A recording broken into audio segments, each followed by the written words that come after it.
with us tonight. And as you know, for those of you who don't know me, I am a pediatric eye surgeon. My name is Jim O'Neill. And, you know, I think from time to time we've all had innovative ideas for an invention or a solution to a problem, and we think, wouldn't it be neat if, and you fill in the blank. And, you know, Vision Quest 2020 is one of those ideas. I certainly never envisioned that I'd be starting my own children's charity. 10 years ago, when we had this idea, and I started with Richard Terendi, the current CEO of Vision Quest 2020. But the impetus for Vision Quest is that for the last 20 years as an eye surgeon, almost a day doesn't go by that I don't see a child in my office with a serious vision problem that was completely unrecognized by the parents or by the school. Some of these vision problems impair the child's productivity in school. Some of these vision problems, if they're detected at too late of an age, become virtually untreatable, and the child just has to live with lifelong vision impairment. Parents are shocked to find out their child has a vision problem that they didn't know about. Everyone just sort of assumes that it would be an obvious thing that you would notice it. And parents often ask me, well, don't the schools screen for that? Well, maybe yes and maybe no. Unlike hearing, vision screening in schools is not mandatory or by law required in the state of Arizona. And oftentimes schools have limited resources and don't do the screenings, or when they do, they rely on parent volunteers who may or may not really feel comfortable doing the screening. Kids are motivated to do well, so they're still using the same eye chart that's been in place for the last 100 years, and kids memorize the chart or they peek and they slip through the cracks. Imagine using an eye chart that's been around for between 100 and 150 years as a state-of-the-art vision screening method for our school children. Can you think of anything else that we're doing these days that has been around for 150 years? Cars, telephones, computers didn't even exist. It's absolutely beyond a reasonable doubt to believe that technology can do a better service for our children. And although I see this problem locally, this is a statewide problem and a national problem. And Vision Quest's goal is, our mission is to use technology to make a better mousetrap.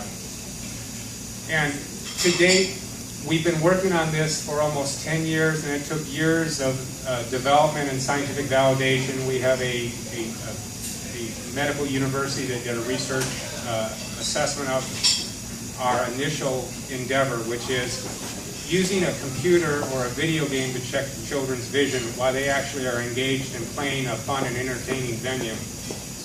To date, we've screened over 200,000 children in hundreds of schools and have successfully developed a model program which we hope to take throughout the state of Arizona and beyond. In addition, we've integrated other scientifically validated technologies developed by others so that schools have a menu of what the best possible method is for an individual child's needs. This doesn't occur by itself or in a vacuum. It occurs with the help of a lot of other dedicated people. And I've been reluctant in the past to ever ask anyone to donate because I really felt that this was something that had value, intrinsic value in and of itself, and we had numerous nonprofit funders in the community that have supported us to the tune of several $1 million over the last 10 years. That sounds like a lot of money, but it basically got us to where we are today, where we're ready to implement the program on a big scale.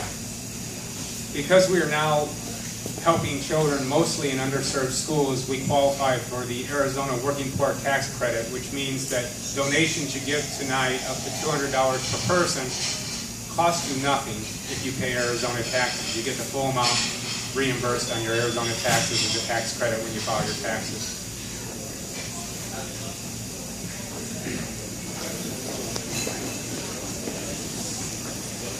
News is that means you can support our organization tonight and get all your money back. The bad news is, to meet the requirements of being a nonprofit under the Arizona Working Poor Tax Credit, we have to educate and inform the public about what we are doing, so you get to listen to us talk. I am going to wrap it up, but I first of all would like to thank everybody personally for coming out tonight. I do want to thank everyone involved with Vision Quest, which are too many to enumerate at this point. But I do want to introduce my partner, Richard Terendi. Richard is a software engineer by training. He had been in an entrepreneurial mode just before I met him over probably 13 years ago, and had brought innovative technology in the computer industry to market and sold it, and was at a position where he had time to work on this project. And I don't know if any one of us ever had a foggy notion what we were getting ourselves into, but he was a perfect partner. We're both been dedicated to this for the last 10 years, and despite numerous obstacles, keep plugging away at it. And hopefully we're going to be able to solve a huge problem, national problem. So Rich, wherever you're hiding. You're hiding.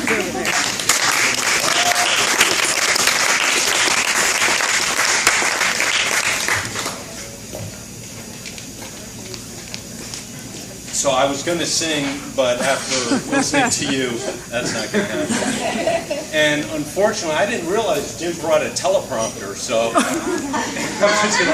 our president lives away.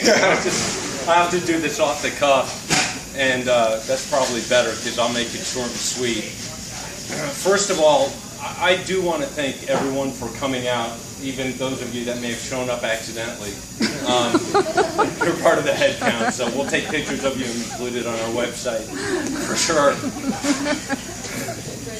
Does anyone here have any idea, just out of 20 children, how many of those children have a vision problem? Just a guess? Out of 20 kids, you go and grab 20 kids. No one that knows the answer, raise their hand. My poor girlfriend's like, you know. Anyone? Who? 5. So how'd you know? Yes, that's a good guess.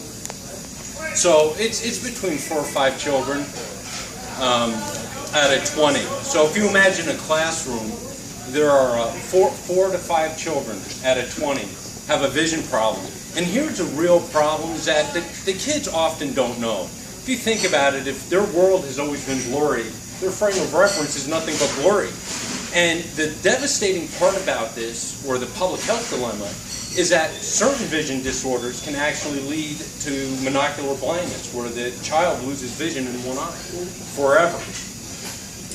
So if the child has no way of articulating that to their teachers or their parents or whatever, or to their friends, and they can seemingly function, these children are at risk, and it's extraordinarily expensive. What about the child that doesn't lose vision in one eye, but just can't see the blackboard, and again, has no frame of reference? And these kids are being labeled all types of things. Believe me, I've been through it myself for different reasons, but, you know, they're labeled slow learners, or some of them may be misdiagnosed with ADD or ADHD, and there's a lot of anecdotal evidence to this, and supporting this, and now there's scientific evidence supporting this. Or what about children that are bullied or suffering from obesity because after school the last thing they want to do is go outside and play because of the risk of injury? They don't understand why they can't play or catch a ball, but they're going to, you know, sit home and watch TV instead. So, you know, I first of all thank all of you.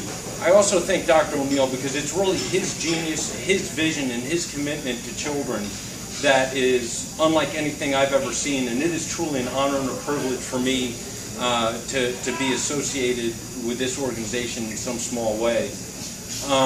But I would be remiss in not talking about the amazing people, besides yourselves, that support this organization. We have Rhonda Bannard, who owns a company called Inspired Connections. She consults with us.